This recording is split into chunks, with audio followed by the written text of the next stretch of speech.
visto come è bella questa creatura, è proprio una giamburrasca napoletana. A parte tutto, io voglio fare i miei più sinceri auguri a questa bambina perché ha una voce meravigliosa. Io spero che con queste canzoni scritte da Angelo Coppola e prodotte da Coppola possa avere veramente un grande successo, un lancio importante.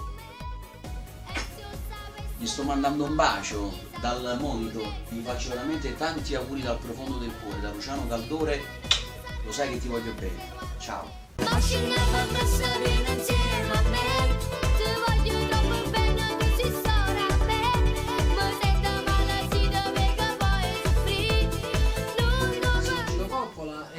Che dire di questa bambina prodigio, Lavinia, ha studiato con Lazy Music per 2 anni, diciamo che adesso sta studiando anche con la maestra Anna Merolla, una grande artista e grande maestra di canto con molta professionalità. E quindi che dire, facciamo tanti auguri alla nostra amica Lavinia per il suo grande successo e il suo grande futuro. Un bacio da Gino Coppola.